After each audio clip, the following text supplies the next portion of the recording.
Hey, good morning. It's Dr. Ryan. This is your 5 minutes of fire.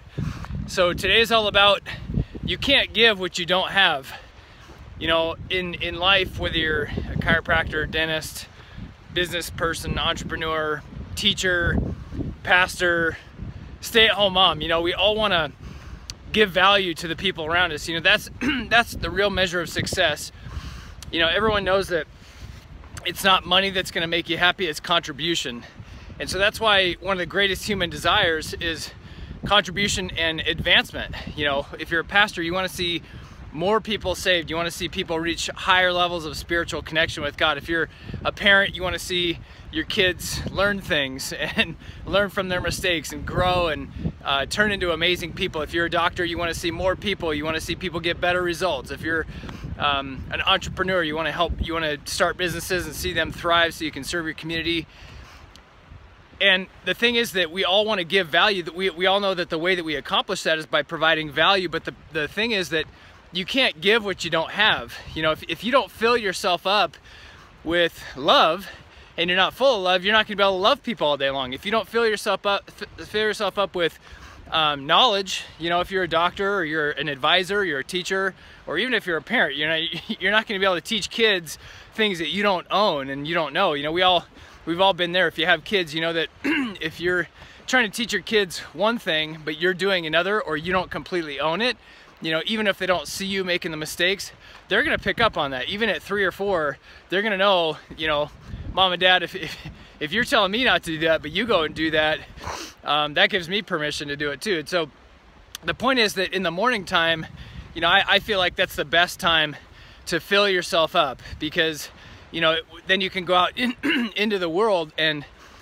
share what you have. Fill yourself up with love. And that doesn't mean you have to be perfect in order to provide value for people, but you have to be in pursuit of finding value for yourself so that you can turn around and pass that along to other people. You know, I think the biggest mistake that we make as doctors, teachers, parents, pastors, entrepreneurs is that we stop learning. You know, and we've all heard the saying that when you stop learning, you start dying. And I think that's totally true, because there's always something to be learned. You know, a quote that I read this weekend, which was amazing, is that humility is understanding and having the mindset that you can learn something from every human being on the planet. You know, as a doctor, I think we fall into this trap that we get a patient in front of us and we think that because we know more than them about health or whatever, that we're above that person, that we automatically have the upper hand in terms of just life and existence.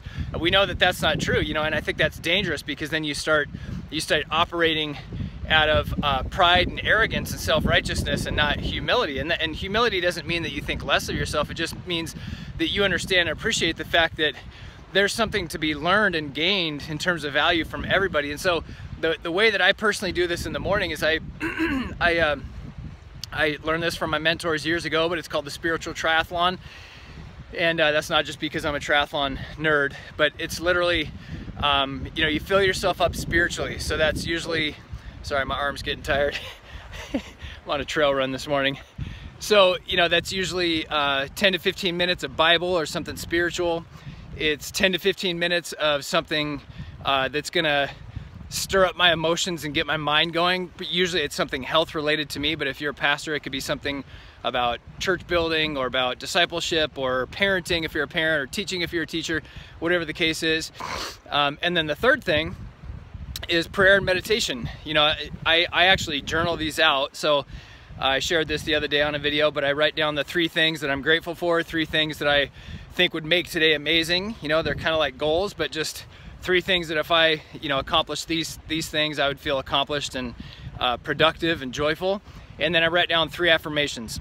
And then I typically pray and meditate on those things, and I just give it to God and just say, God, you know, I just want to do my best for you today, and this is the target that I'm setting and the course that I'm setting for my life, but not my will, your will. And you know, and then I go work out, because I personally think that if you don't fill yourself up with health, you know, you're not going to be able to serve any purpose, especially if you're a doctor. You know, if you're not doing this yourself, your patients are never going to follow you. You know, it's like a pastor that's committing adultery, but he's preaching fidelity. We all know that that's, you know, there's no happy ending to that story. So you've got to fill yourself up. So for me, I typically go work out for 45 minutes to an hour, come home, make a smoothie, shower, and off to the office. But whatever it is for you, just know that you can't give what you don't have in life. And so whatever you want to be able to give to the people around you, whether it's a business, congregation, family, whatever, co-workers, kids, if you're a teacher or a parent, then you got to fill yourself up with that stuff first, then you can pass it along. That's your 5 minutes of fire. Have an amazing week.